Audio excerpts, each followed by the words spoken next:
दोस्तों हम सब बैंक से लोन लेते हैं, हम सबको बैंक लोन की ज़रूरत पड़ती है। जब बैंक में हम लोन सब लेते ही हैं तो एक शब्द के बारे में हमें जान लेना चाहिए। वो शब्द है एनपीए यानी कि नॉन परफॉर्मिंग एसेट, यानी कि खाता खराब होना, खाता डिफॉल्ट होना।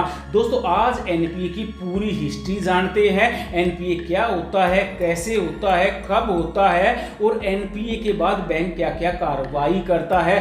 आगे बढ़ेंगे पर एक प्यारी सी मीठी सी पुरानी सी गुजारिश जरूर करेंगे। मेरे मुल्क के सम्मानित साथियों, चैनल को लाइक कर दीजिए, शेयर कर दीजिए, सब्सक्राइब कर दीजिए, क्योंकि जहां वित्त है वहां वित्त कुंड है। दोस्तों वीडियो को अंत तक देखा करो, बहुत काम आने वाले वीडियो हैं। तो दोस्तों आज का वित्त कुंड का प्यारा सा टॉपिक है नॉन परफॉर्मिंग एसेट यानी कि एनपीए, जिसका आपको जानना बेहद जरूरी है। दोस्तों जब आप बैंक से लोन लेते हो और लोन की ईएमआई, लोन का प्रिंसिपल, लोन का इंटरेस्ट, लोन में अगर कोई बैंक ने चार्ज लगाया है वो, या अन्य तरह का कोई चार्ज अगर बैंक खाते में आप डिपॉजिट नहीं करते हो तो पहले उसमें लोन के स्ट्रेस के सिम्टम दिखने लग जाते हैं, एनपीए के सिम्टम दिखने लग जाते हैं, जिसको एसएमए यानी कि स्पेशल मेंशन अकाउंट बोलते हैं।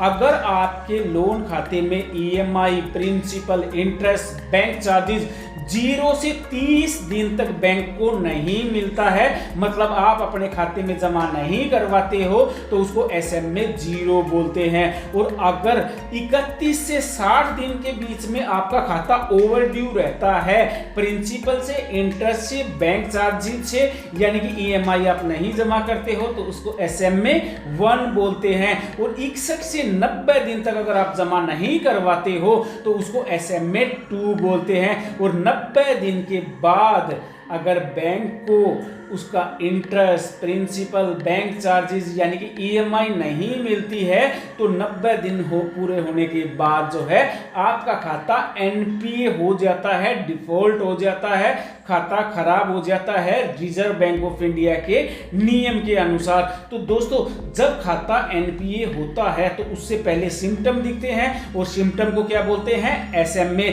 मतलब आपका खाता कितने दिन ओवरड्यू रहा। तो दोस्तों जब खाता एनपीए हो जाता है तो उसके बाद बैंक जो है वो एक्शन लेता है, कार्रवाई करता है। लेकिन बैंक जब एसएमए में होता है यानी कि स्ट्रेस में होता है, एनपीए होने से पहले बैंक भरसक प्रयास करता है कि आपका लोन खाता एनपीए ना हो। इसके लिए वो आपको लीगल नोटिस देता है, ओवरड्यू नोटिस देता है, एसएमएस के जरिए बताता है और फोन कॉल भी आपको किए जाते हैं, मतलब मल्टीपल रिमाइंडर बैंक आपको भेजता है। आप चाहे इग्नोर करते हो या फिर आपके हालात जो हैं वो मजबूर हो आपकी, आप लोन नहीं भर पाते हो, उसके बाद आपका खाता एनपीए हो जाता है।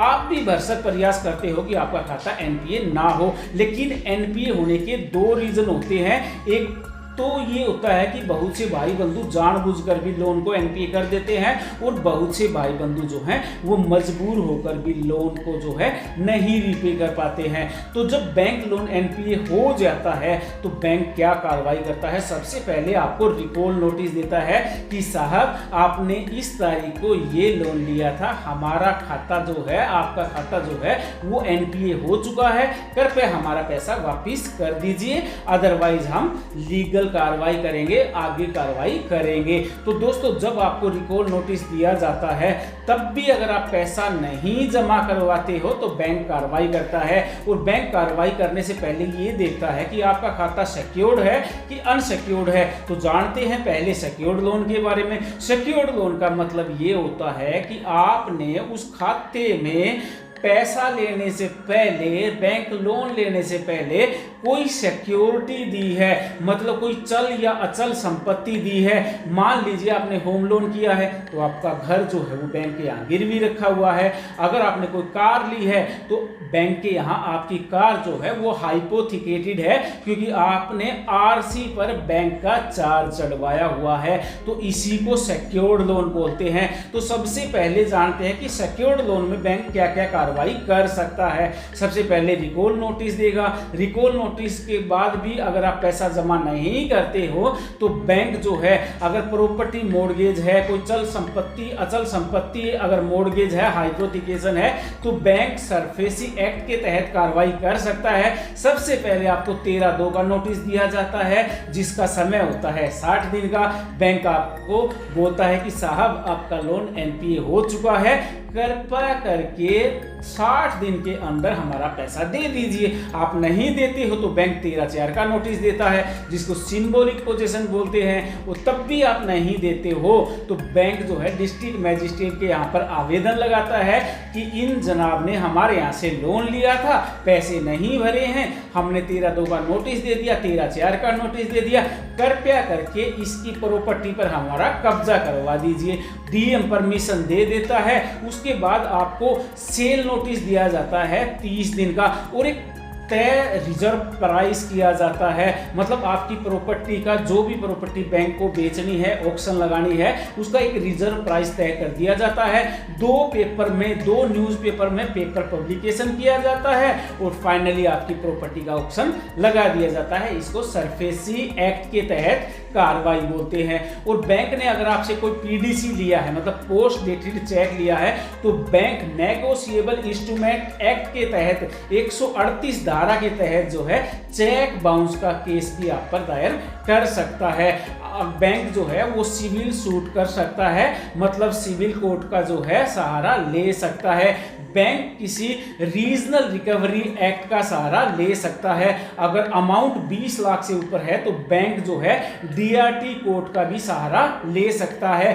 बैंक लोक अदालत का भी सहारा ले सकता है। अगर किसी तरह का कोई फ्रॉड हुआ है तो बैंक एफआईआर भी दर्ज करवा सकता है। तो दोस्तों ये कार्रवाई बैंक कर सकता है सिक्योर्ड लोन में। और दोस्तों अब बात कर लेते हैं अनसिक्योर्ड लोन की। अनसिक्योर्ड लोन का मतलब होता है जैसे आपने कोई चल या अचल संपत्ति जो है किसी लोन में गिरवी नहीं रखी है। 7.5 लाख रुपए तक का एजुकेशन लोन हो सकता है, आपकी सैलरी के अगेंस्ट जो है पर्सनल लोन हो सकता है, पेंशन के अगेंस्ट लोन हो सकता है। तो अनसिक्योर्ड लोन में बैंक क्या क्या कार्रवाई कर सकता है? दोस्तों अगर आपसे पीडीसी यानी कि पोस्ट डेटेड चेक लिए हैं तो बैंक नेगोशिएबल इंस्ट्रूमेंट एक्ट की धारा 138 के तहत चेक बाउंस का केस जो है आप पर दायर कर सकता है।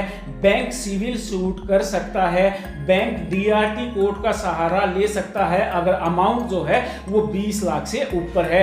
बैंक लोक अदालत का सहारा भी ले सकता है। और दोस्तों आपकी सिविल तो खराब दोनों ही केस में हो जाती है, चाहे सिक्योर्ड लोन हो चाहे अनसिक्योर्ड लोन हो। तो दोस्तों आप पर बहुत ज्यादा जो है वो कार्रवाई बैंक कर सकता है। तो दोस्तों आपको कोशिश करनी चाहिए कि आपका जो रिपेमेंट जो है वो समय पर होना चाहिए, ताकि आपका लोन जो है वो एनपीए की कैटेगरी में ना आए।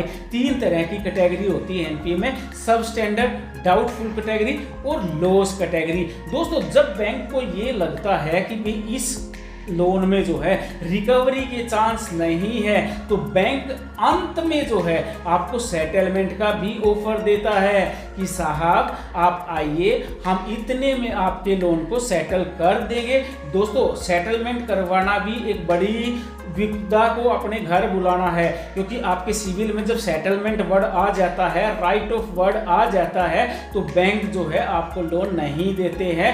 बैंक जो है अपने पैर अपने हाथ पीछे खींच लेते हैं, आपको लोन आगे नहीं मिलता है। तो दोस्तों सेटलमेंट करवाने में भी बड़ी तकलीफें होती हैं। सेटलमेंट बिल्कुल अंत का एक जरिया होता है कि आपका बैंक जो है आपके कार्रवाई नहीं कर पा रहा है या अपना पैसा नहीं ले पा रहा है, तो वो आपको सेटलमेंट का ऑप्शन दे देता है। सेटलमेंट भी वो लोक अदालत से भी कर सकता है और बैंकों में स्पेशल सेटलमेंट की स्कीम आती है, आप डायरेक्ट भी बैंक में जाकर अपने लोन का सेटलमेंट करवा सकते हो। तो दोस्तों ये कहानी है एक जिंदा लोन से मरे हुए लोन तक की, क्योंकि मरा हुआ लोन जब बैंक को ये लग जाता है कि अब पैसा बिल्कुल भी वापस नहीं आ सकता, किसी भी तरह नहीं आ सकता, तो बैंक उस लोन अमाउंट को राइट ऑफ कर देता है। तो यही मैं बोल रहा हूं दोस्तों, एक लोन जिंदा कब होता है, जब वो सही से चल रहा होता है, और एक लोन मरता कब है, जब उसको राइट ऑफ कर दिया जाता है। तो दोस्तों ये कहानी है एनपीए की, बैंक क्या क्या कार्रवाई कर सकता है। तो दोस्तों अगर आपका ज्ञानवर्धन हुआ है तो चैनल को लाइक कर दीजिए, शेयर कर दीजिए, सब्सक्राइब कर दीजिए, क्योंकि जहां वित्त है वहां वित्त कुंड है। ओम वित्ताय नमः।